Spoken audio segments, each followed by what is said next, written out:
BIVB atau yang dikenal dengan Bandung Inland Football Bond, cikal bakal Persib, di Tegalega. Base campnya itu ada di Tegalega dan Sidolik. Ini rumputnya seperti ini dulu ya, bagus banget. Mohon eta mah dati kapungkur abdi oge nya asli di dieu. Ieu Citarum mah tos nya kitu disakralkeun. Ini seperti merasakan berada di Eropa Barat walaupun saya... Perjalanan menjadikan kita kaya akan sebuah pengalaman. Pengalaman baik secara pengetahuan atau memahami sebuah jati diri. Seperti kali ini saya akan ajak teman-teman menuju mata air yang tidak bisa dipisahkan dari peradaban di Jawa Barat, serta menggeliatnya perkebunan era kolonialisme. Inilah sepenggal cerita dari lereng Gunung Wayang.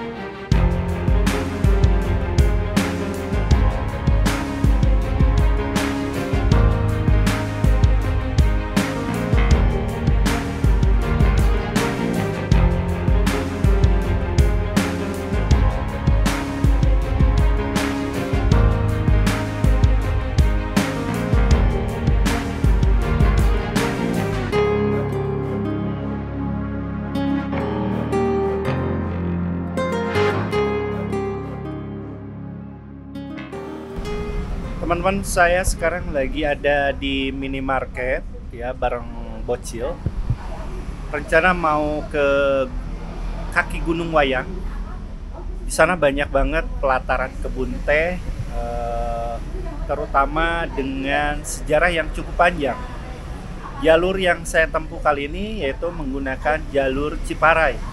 Untuk menuju ke sana ada dua jalur, yaitu lewat Pangalengan dan lewat Ciparai. Kenapa saya lewat Ciparai? Karena aksesnya kalau dari Cibaduyut itu jauh lebih cepat ya ketimbang Pangalengan. Seperti apa sejarahnya? Tetap ikutin di Jejak Ciboreng.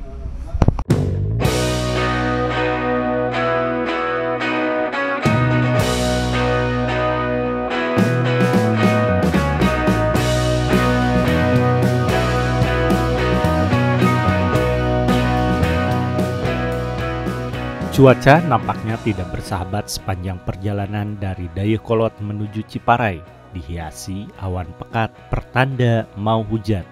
Dalam hati, mudah-mudahan hujan turun pada saat kami sampai tujuan. Tujuan kami yaitu menuju lereng Gunung Wayang bagian selatan. Aksesnya bisa ditempuh lewat Pangalengan atau Ciparai.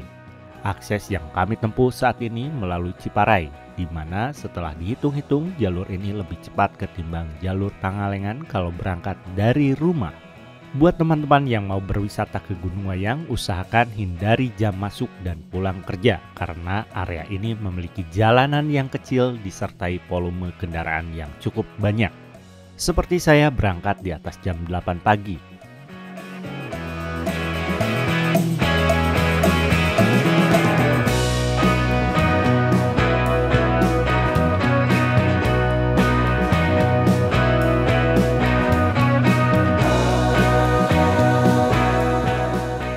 Sesudah kita menemukan Masjid Ciparai, kemudian kita belok kanan, suasana akan berubah dengan kontur jalan yang mulai menanjak. Nampak volume kendaraan tidak sebanyak di jalur utama, paling sesekali menemukan kemacetan pada saat melewati pasar.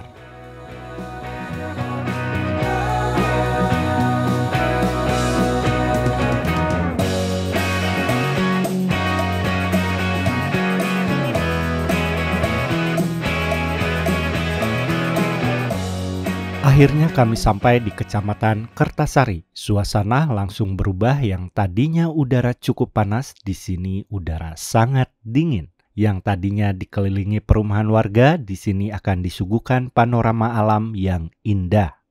Kertasari merupakan bagian dari Kabupaten Bandung Selatan, di mana wilayah ini mayoritas sebagai petani sayur mayur. Andalan hortikultura di sini hampir didominasi oleh kentang dan bawang daun.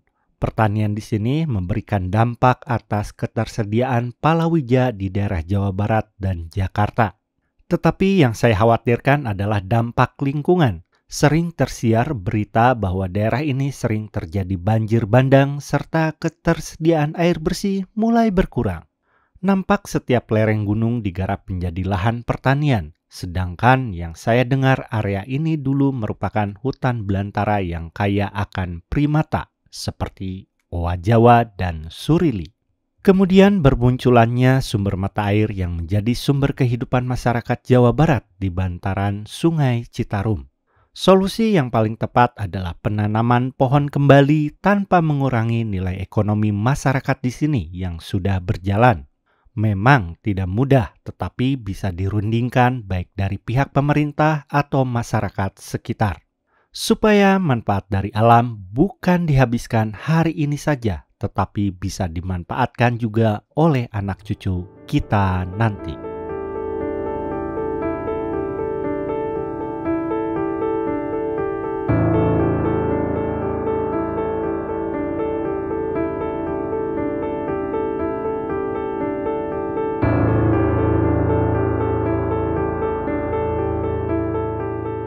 Nah, ini saya terpukau sama rumah bergaya klasik ya, zaman dulu. Ini ada kemungkinan area gerbang ya sebelum masuk ke perkebunan. Jadi di sini ada biasanya zaman dulu, zaman Belanda itu suka ada portal sebelum masuk dan penjaganya itu dikasih rumah. Nah, ini ada kemungkinan zaman dulunya adalah rumah untuk menjaga portal atau gerbang memasuki perkebunan. Mohon koreksi kalau salah ya teman-teman, tapi saya yakin ini adalah rumah penjaga portal. Ini keren banget, masih rumah panggung, kemudian kolongnya masih tinggi ya. Terlihat semua full terbuat dari anyaman bambu dan kayu. Nah, kemungkinan gerbangnya ada di sini teman-teman ya, gerbang untuk lalu lalang masuk ke area perkebunan. Jadi dulu tidak sembarangan orang yang bisa masuk ke area-area perkebunan. Karena hujan, kami istirahat dulu di minimarket ya, sembari nunggu reda. Karena walaupun kecil hujannya, tapi terus-terusan naik motor bikin basah. Jadi teman-teman, saya ini sudah memasuki area Ciberem Pajaten ya. Jadi Ciberem Pajaten ini dulu pada saat zaman Belanda merupakan perkampungan para saudagar. Jadi banyak pedagang-pedagang yang mendirikan rumah di Ciberem Pajaten. Jadi pada saat nanti perkebunan gajian, mereka akan datang ke perkebunan. Dan oleh perkebunan diberikan tempat yang namanya los, yang terbuat dari seng ya. Jadi lumayan luas. Dan di sini ada beberapa perkebunan yang besar, salah satunya Santosa, Cikembang, sama Kertasari. Nanti kita lihat jejaknya.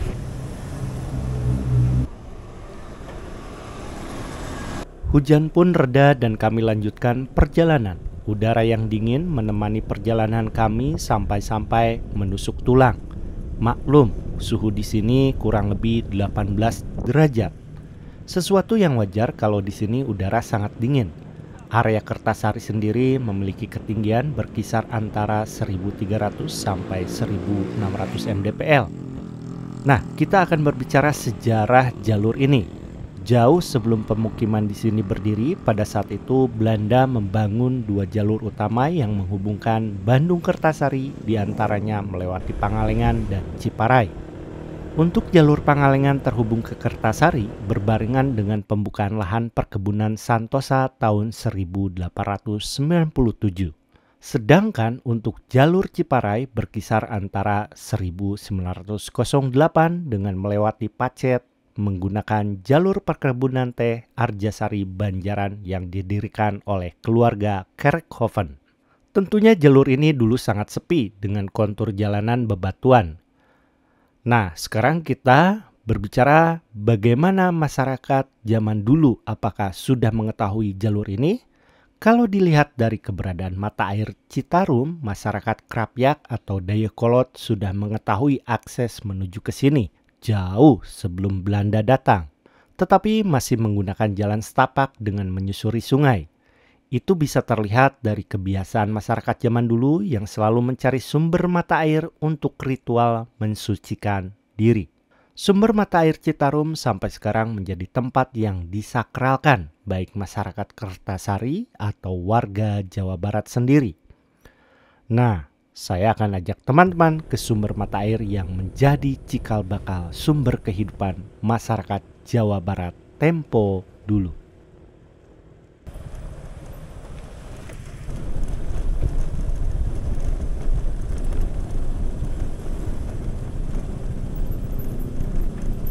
Lebet sabaraha 35 saurang per orang 15. Peradaban Jawa Barat tidak akan lepas dari Sungai Citarum. Dan Sungai Citarum ini membentang cukup jauh dari kaki Gunung Wayang sampai berakhir di Karawang.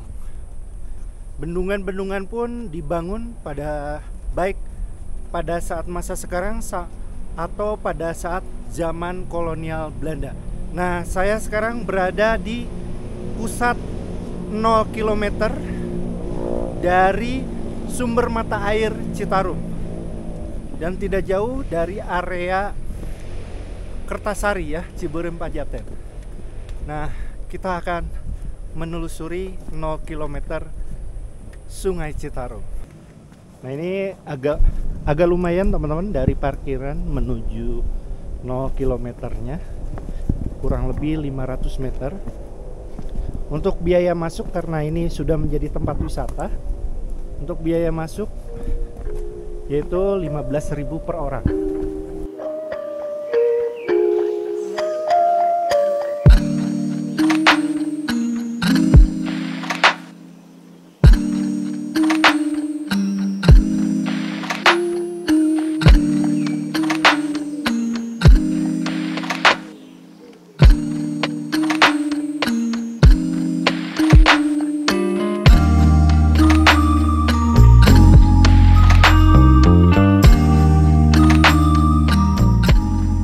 Inilah situ Cisanti yang menjadi cikal bakal mengalirnya Sungai Citarum sampai pesisir pantai Karawang. Rasa lelah pun hilang dalam seketika pada saat melihat panorama alam di sini. Indah sekali teman-teman, dengan kontur alam yang masih alami serta keasrian yang tetap terjaga. Suasana sangat sepi, tidak banyak orang yang berlalu lalang. Hanya sekali orang datang lalu pergi lagi. Apakah memang kami datang ke sini pada saat hari kerja? Mungkin hari libur kayaknya tempat ini ramai. Tetapi suasana seperti ini yang saya inginkan, hening dan mendamaikan.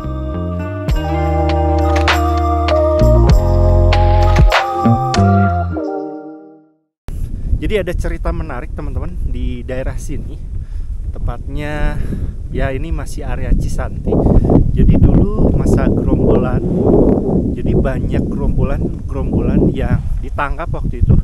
Kemudian banyak banget mayat yang berserakan. Akhirnya ada tempat yang sepi banget untuk menguburkan atau membuang para gerombolan. Jadi mayat-mayat itu hampir, khusus daerah Jawa Barat, hampir dibuang atau dikubur di daerah sini. Nah, ini menarik teman-teman. Ada di sebuah foto Belanda. Jadi masa kolonial itu ada seorang menir yang lagi berfoto di sini ya, di sumber mata air ini. Nah, di sini. Nanti saya perlihatkan fotonya ya teman-teman. Jadi seorang menirnya berdiri di sana, kemudian airnya mengalir ke sini. Tentunya dulu debit airnya cukup banyak ketimbang sekarang. Ya mungkin perubahan iklim, kemudian banyak pohon yang ditebang. Kalau berbicara tentang Sungai Citarum, cukup miris ya teman-teman. Bayangkan pada saat zaman Belanda aja, si sungai itu masih bersih. Jadi banyak masyarakat Jawa Barat yang berada di bantaran Sungai Citarum, airnya itu dipakai untuk berenang, mencuci, kemudian bahkan ada yang bisa untuk diminum. Tapi sekarang cukup naas bagaimana aliran Sungai Citarum itu dipenuhi dengan sampah. Jadi salah satu sumber mata air Sungai Citarum begitu bersihnya, kemudian mengalir ke sana, dan area danau ini masih bersih. Tapi kalau sudah nyampe ya paling banter daerah Ciparai, kemudian sampai Bendung Walahar, sampahnya banyak banget. Dan efeknya ya banyak ikan di lautan secara mikro mengandung plastik, dan ikan tersebut dimakan sama kita. Ya, itulah sebagian dari bagaimana kita untuk peduli terhadap lingkungan, karena bukan buat kita aja teman-teman, tapi efeknya buat anak cucu kita nanti. Pak Ari ieu teh Sirah Citarum teh ngalirna teh upami ti dieu ka mana wae? Ka dieu ka dianggo heula ka warga. Mohon. Tah da ti dieu nama Ali gitu, saresna nama Citarum di hulu mah. Janten dibagi dua, ka Pajaten sebagian, ka Goha sebagian. Nah, dianggo heula ka warga, ti warga namanya ka Citarum Ageungna gitu. Oh, ka Citarum. Muhun. Nah, ieu saur sepuh kapungkur ya. Sirah Citarum ieu tos aya ti masa kerajaan Wiranata Kusuma. Muhun. Darongkap ka dieu saurna teh. Muhun eta mah dati kapungkur, abdi oge nya asli di dieu. Ieu Citarum mah tos nya kitu ti kapungkur. Disakralkeun ti kapungkur. Di kapungkur. Muhun. Da kapungkurna raja-raja anu ieu kantos ka dieu gitu, kantos ibak beunteun kantos nya di dieu ka dieu. Citarum teh saresna Gunung Wayang, ieu nama gunung nama. Ieu Citarum mata airna. Mata air. Makam di Pati Ukur. Di lebet di ditu, di Pati Ukur mah. Oh, di ditu. Muhun, di lebet di ditu. Janten tina plang itu lebet ka luhur. Pak Endang ini adalah salah satu warga lokal yang lahir di sini, tahu persis situasi Sirah Citarum di sini. Bahkan dari masa kerajaan ya cerita turun temurun sudah di ini orang tua jadi suka ngedengar. Jadi ya sedikit tahu lah. Kuncinya orang tua. Juru kunci orang tua. Nah, ini bagi teman-teman yang pengen mensucikan diri ya. Jadi kenapa air itu selalu berada di agama-agama? Hampir di semua agama bersangkutan dengan air. Karena air itu adalah sifat zatnya, itu adalah sifat zat tergantung niat kita. Jadi ada beberapa penelitian pada saat air itu didoakan yang baik-baik, maka molekulnya berubah menjadi mahkota. Tapi kalau kita punya amarah negatif, maka molekulnya berubah menjadi rusak gitu. Jadi tidak beraturan. Ini enaknya nerbangin drone ya teman-teman. Cuman karena ini lagi hujan, gerimis, jadi saya nggak berani untuk menerbangkan, takutnya kena air. Dulu tempat ini merupakan sebuah rawa yang ditumbuhi selada air. Cakupannya pun tidak seluas sekarang. Semenjak dilakukan penataan Cisanti tahun 2001 sampai 2014, kawasan ini disulap menjadi danau serapan yang menyerap 7 sumber mata air, yang nantinya akan mengalir ke sepanjang Sungai Citarum.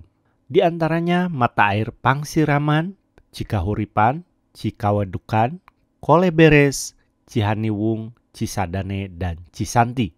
Ketujuh sumber mata air ini adalah cikal bakal dari Sungai Citarum. Saking banyaknya sumber mata air dan aliran sungai di Tatar Sunda, maka nama tempat banyak diawali dengan kata Ci. Termasuk Citarum sendiri memiliki arti Ci berarti air, dan Tarum diambil dari kerajaan Sunda bernama Taruma Nagara. Saya harap tempat ini tetap lestari dengan kekayaan sumber mata airnya, karena air merupakan sumber kehidupan yang paling utama bagi umat manusia. Bukan hari ini saja, tapi bisa digunakan untuk anak cucu kita.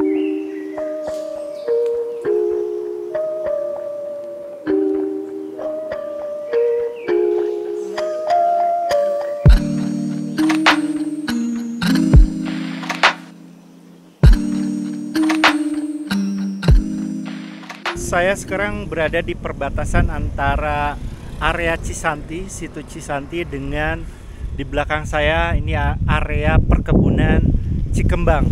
Nah, ini adalah tugu peringatan tewasnya Tentara Nasional Indonesia yang berjumlah 5 orang pada tahun 1959 pada saat melawan pergerakan DITII. Nah, meninggalnya berkisar jam setengah 4 sore ya teman-teman. Dan ini adalah helm-helm yang gugur waktu itu. Sersan Nawawi, kemudian Serma Endang Suparman, Serma Arsad, Pelda Rais, Praka Adang. Dan ini terjadi pada tanggal 5 Juli 1959, yaitu penghadangan terhadap anggota TNI Yon 328 Siliwangi oleh DITII yang mengakibatkan gugurnya 5 tentara nasional Indonesia. Ini adalah situ Cisanti dan ini adalah perkebunan Cikembang yang tentunya sampai ujung sana ini seluas 2000 hektar ditanami tanaman kita. Setelah menikmati indahnya situ Cisanti, kami lanjutkan penelusuran jejak sejarah berikutnya, yaitu perkebunan teh Kertasari. Cikal bakal perkebunan ini tidak lepas dari peran keluarga dinasti perkebunan teh di Priangan, yaitu Rudolf Eduard Kerkhoven dan Karel Alfred Rudolf Boschke yang membangun perkebunan teh Malabar tahun 1896. Kemudian perkebunan mereka meluas sampai Santosa, Talun, dan Negla. Jejak dinasti juragan teh Kerkhoven dan Boschke tentu saja menginspirasi sebuah firma terbesar dari Inggris bernama Harrison and Crossfield Limited untuk mengikuti jejak mereka. Firma ini merupakan cikal bakal dari perusahaan Elementis sekarang. Kita tahu bahwa Elementik merupakan penyedia bahan kimia dan perawatan pribadi terbesar di dunia. Harrison and Crossfield tidak saja membuka lahan perkebunan teh di area Kertasari, tetapi ada juga di Sumatera. Maka tidak heran kita akan menemukan tulisan Lonsum di depan pabrik yang artinya London, Sumatera. Jenis teh yang dihasilkan yaitu teh hitam dengan pucuk teh Peko 1, 2, dan 3. Yang menarik dari perkebunan ini sampai sekarang sebagian pemetikan masih dilakukan secara tradisional, yaitu menggunakan tangan. Artefaknya pun masih komplit, apalagi kalau kita mendatangi amplasemen karyawan perkebunan. Rumah-rumahnya masih asli dan masih terawat sampai sekarang.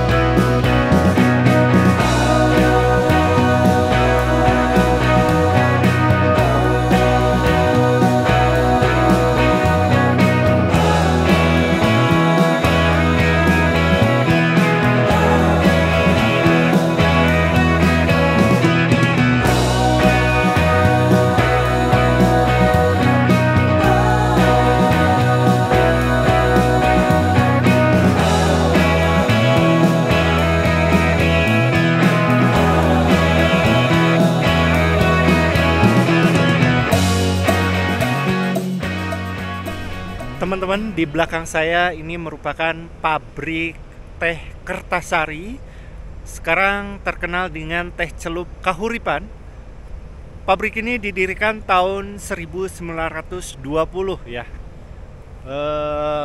Jadi pada saat zaman Belanda 1920, ini merupakan tanah partikeler yang bekerja sama dengan orang Inggris. Jadi sahamnya dibagi 2. Nah, tempat ini juga merupakan tempat pada saat masa kemerdekaan untuk melakukan kegiatan pendidikan atau sekolah. Jadi banyak anak-anak yang belajar di sini. Jadi sempat vakum pasca kemerdekaan pabrik ini, kemudian dijadikan sekolah. Wow, keren banget teman-teman. Mantap. Dan ini masih beroperasi sampai sekarang ya, teh. Dan dihadapkan dengan penimbangan teh yang mungkin teman-teman tahu pada saat saya meliput perkebunan Gunung Mas. Nah, ini penimbangan tehnya. Wow, keren.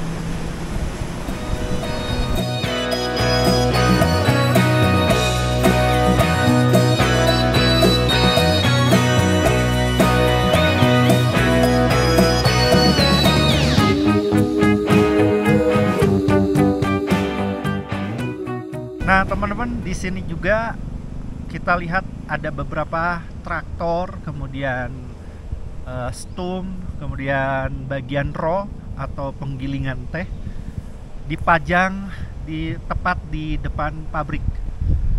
Dan ini stum ini hampir mirip yang berada di 0 km kota Bandung. Nah, ini dulu untuk meratakan jalan. Tentunya belum ada aspal, masih jalan makadam. Jadi meratakan dengan kerikil-kerikil. Dan walaupun dulu nggak pakai aspal, tapi jalanan area perkebunannya itu sangat mulus. Terutama di sini banyak lalu lalang mobil-mobil pejabat perkebunan ya, tahun 1930-an. Karena kendaraan masif di daerah perkebunan itu pada tahun 1925 ke atas. Wow, ini adalah patok dari zaman dulu. Jadi sebelum masuk pengolahan teh, ini patoknya. Sama kayak dulu ada gerbangnya juga. Nah, di perkebunan Kertasari ini yang paling menarik adalah amplasemen atau rumah bedeng karyawan perkebunan. Ini masih original, masih asli. Dan kalau sudah berada di sini, kita seolah-olah bukan berada di Indonesia, seperti di perkampungan Eropa.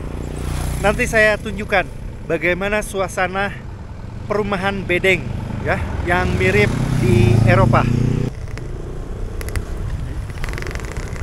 Nah, ini teman-teman penanda bahwa ini under naming milik Lonsum, London, Sumatera ya.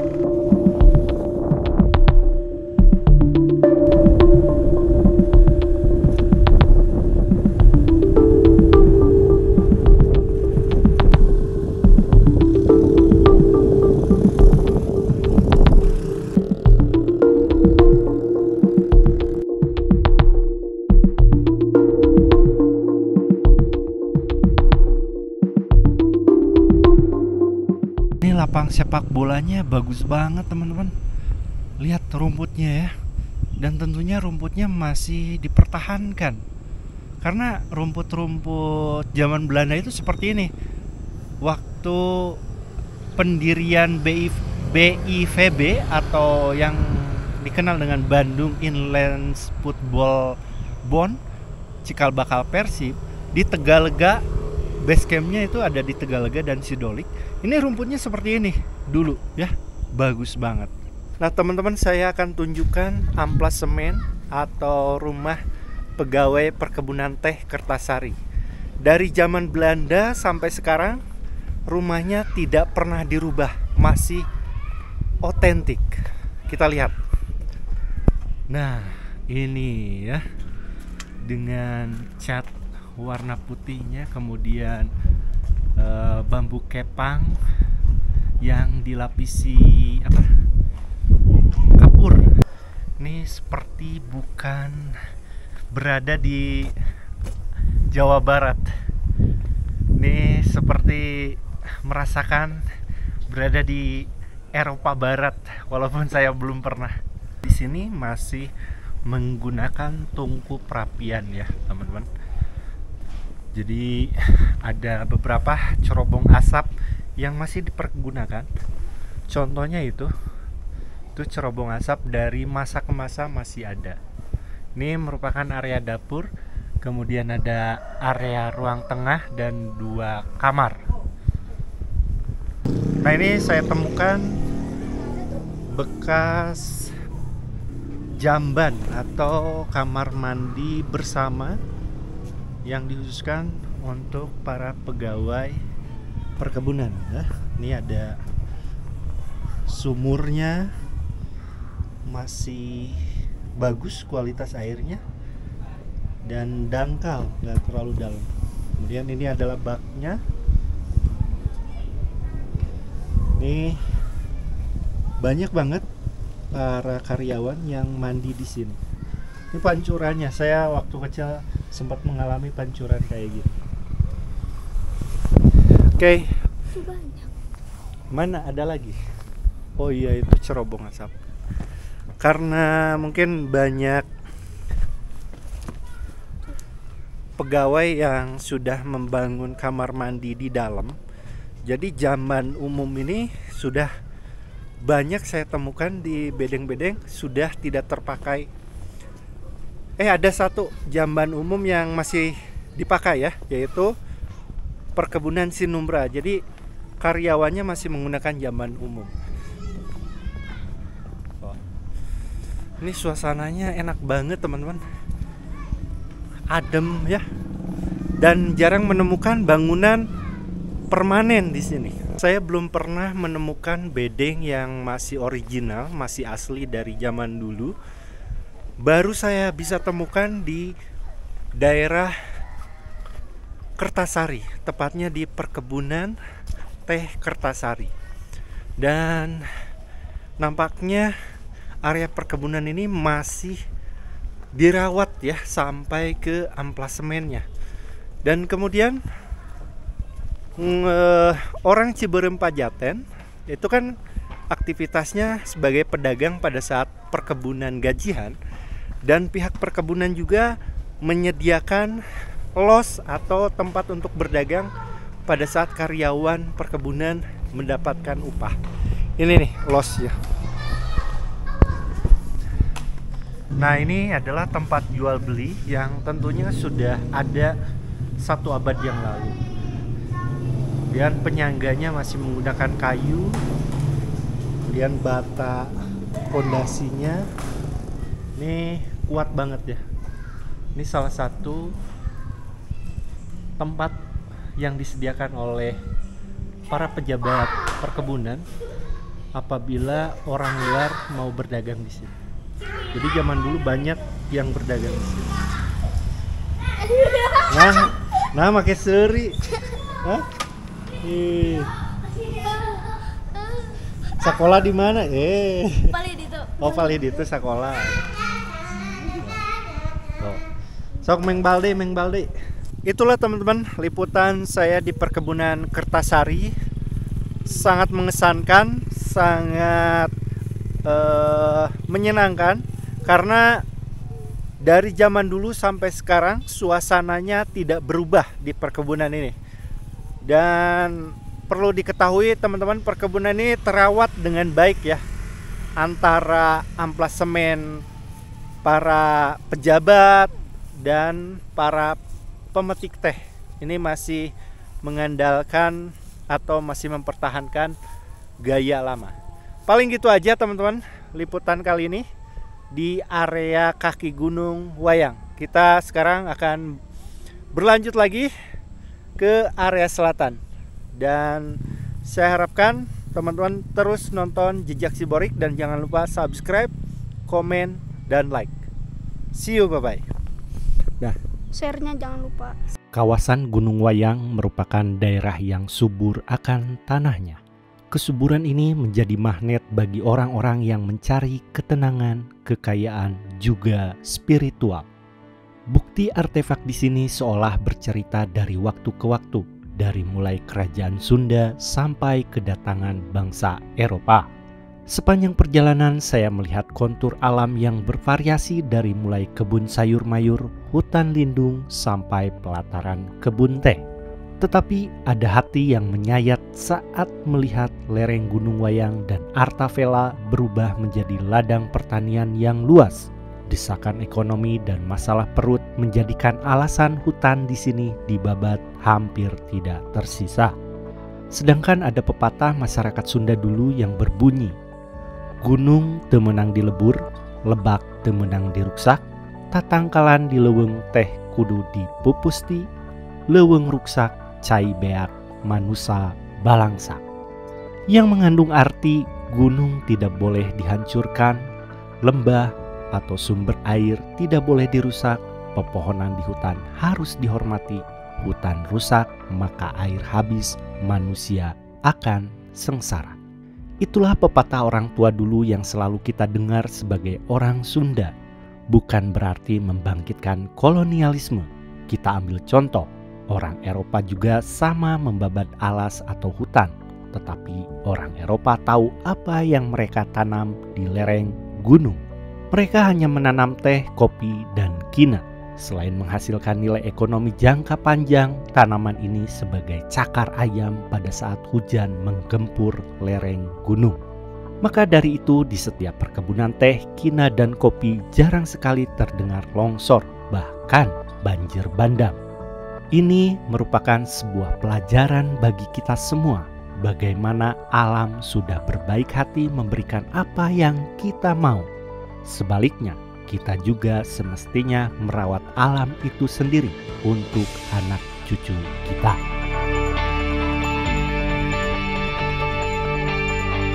Jejak Siborik melaporkan dari Kecamatan Kertasari, Kabupaten Bandung.